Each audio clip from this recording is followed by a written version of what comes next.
Hey there, Mama, and welcome back to the Moms Overcoming Overwhelm podcast, episode 5. I'm Emily McDermott, and I'm here beside you on this journey as we work together to declutter your home, head, and heart. Last week, we talked about why it's so hard to declutter in the first place, because the stuff that we own holds more meaning for us over time, and the more meaning it has to us, the less likely we are going to part with it. If you haven't listened to episode 4, pause me now and go back. You can even listen to me at double speed. I really don't mind. Knowing this, it's so easy to get discouraged and avoid decluttering altogether. But there is hope, I promise you. Today, we are going to discuss the easiest and most painless way to dive into decluttering. Easy and painless sound good, right? So what do you say? Grab that notebook and pen, and let's dive into today's episode. Hey there, Mama. Are you tired of all the stuff crowding your home, calendar, and mind? Do you wish you could say goodbye to the endless to-do list running around in your head? Want to declutter but don't know where to start? You're in the right place. Welcome to Moms Overcoming Overwhelm, where you will find proven and practical solutions to declutter your home, head, and heart. Hi, I'm Emily, a wife, boy mom, and simplicity seeker. I struggled to get pregnant and felt overwhelmed until I discovered decluttering could create the physical and emotional space I needed to become a mom. Now, 2 kids later, I've transformed my life and motherhood by developing simple systems around decluttering, capsule wardrobes, kid stuff, cleaning and tidying, meal planning, time management, and more, and I can't wait to share them with you. If you're ready to reclaim the time and energy you crave, be present with your kids, and finally enjoy the life and motherhood you so deserve, let's kick overwhelm to the curb, shall we? Grab your lukewarm coffee, your notebook and pen, and clear off some counter space. Let's do this. If you have made it to this episode and have listened to the preceding ones, which I would highly recommend because they do build on each other, we are at a point now where we understand what overwhelms us the most, what matters to us, and the possible mental roadblocks that might be in the way. That's a lot of helpful intel, so congratulations. But now perhaps you feel a little stuck. You look at the clutter surrounding you on all sides and have no idea where the quote-unquote right place is to start. Let me give you an analogy from my own life. I have been following an exercise regimen for a few years now on YouTube, a strength and conditioning program. When I started, I barely had any weights. I think I had like a pair of 5-pound and 8-pound dumbbells at the most. So starting a resistance-based training program seemed kind of silly with these light weights. But, as you probably guessed, I got used to the resistance from these lighter weights the more I did the program, and was slowly able to progress to heavier weights. Decluttering requires us to encounter resistance, the psychological biases that we talked about in episode 4. When we own something, attach memories to it, paid a lot for it, we don't want to let it go, this is resistance. And the way we overcome this resistance is by asking ourselves questions about our true selves and whether the item serves who we are now in this season. Asking questions and taking action means we are flexing our decision-making muscles. And like weight training, once we gain confidence with the clutter, which is easier to make decisions about, we can then move on to the 50-pound weight of our grandmother's china. So, where can the 3 to 5 pound weight equivalent of our clutter be found? I'd like to recommend someplace that isn't in your home at all. It's your home away from home. No, I don't mean Target or Starbucks. I'm talking about your vehicle. Why start with your car?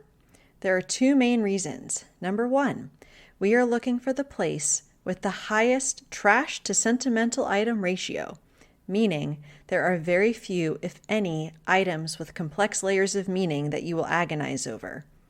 The second reason, it's a small contained area.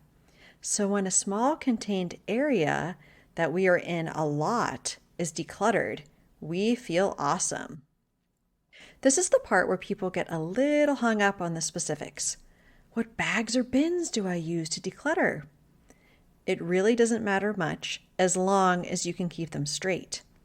For example, I'd recommend you grab a black trash bag for trash, a separate bag for potential donations, like a different color bag, and then a third container or bin for the things that have a permanent home in your home but are in your car instead.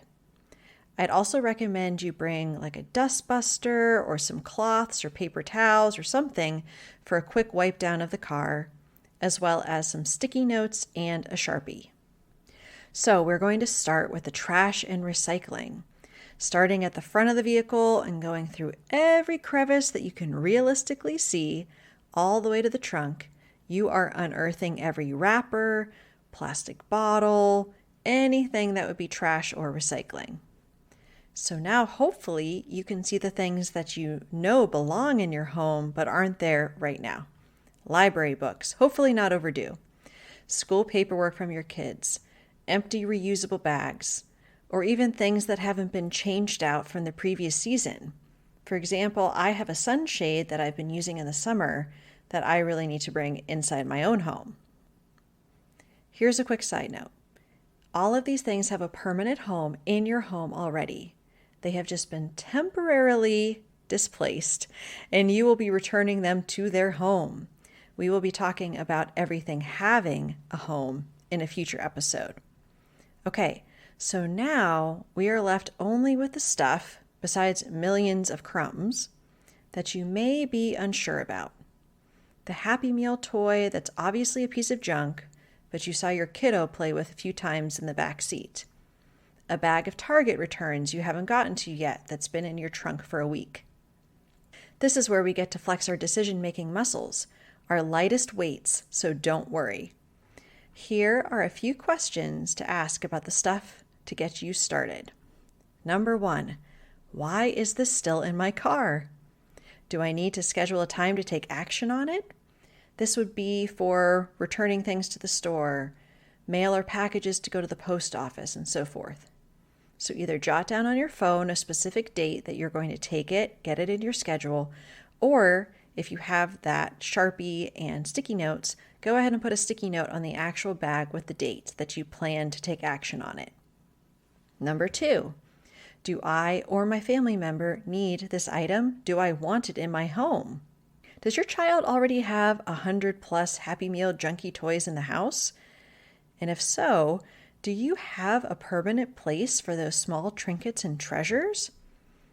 If you do, you can either make the decision to just throw this away on their behalf before it ever makes it inside, or you can ask them and they can make a decision whether it will be included in a permanent home in your home where there's actually room for those things. This concept, which we will talk about a lot here, you can call it the container concept, the container rule, artificial boundaries, whatever you prefer, is key about whether something goes directly to the trash bag, is donated, or is awesome enough to make it inside your home.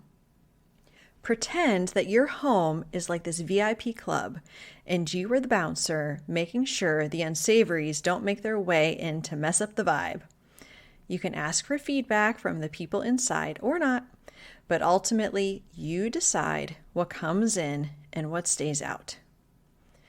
Once you've completed these steps, if there's anything you have decided to donate, I'd recommend you look at your schedule to see when you can take it to a donation center or have it picked up at your home within the next few days.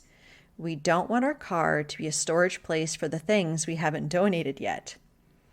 Finally, take that dustbuster and cloth and vacuum up or wipe down as much as you can with the time you have left to devote to it. I know Cheerios and Goldfish will likely still be falling out of your car, but that's okay. Do what you can. Then take a moment to sit down in the car and breathe deep. How do you feel? Hopefully amazing. I'm proud of you for making the first step and starting to flex those decision-making muscles. If you want, you can even take a flex selfie, is that a flexie?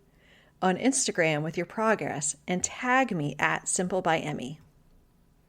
So to recap, the car is the best place to start decluttering because you can easily separate out trash, donations, and things that actually belong in your home. It's a small, contained space, and it can be done in a relatively short amount of time.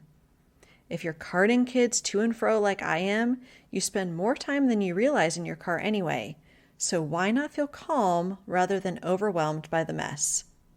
If you've listened this far and you think to yourself, Emily, I don't have a car. No worries. Just start in an equivalently non-sentimental area of your home. I'd recommend the bathroom. As I like to say, people usually don't tear up over decluttering expired medication or moldy makeup. Would you like support on your decluttering journey to move step by step through the areas of your home that frustrate you the most? I would love to help you in my free Facebook group called Decluttering Tips and Support for Overwhelmed Moms. You can find it at tinyurl.com/momsovercomingoverwhelm. And the first 10 people to join the group will get a very special gift from yours truly. Next week, we are going to talk about an extremely important concept that will guide your decluttering process from start to finish. What some call the container concept or artificial physical boundaries. It doesn't mean that we go to the container store to buy more bins though, okay?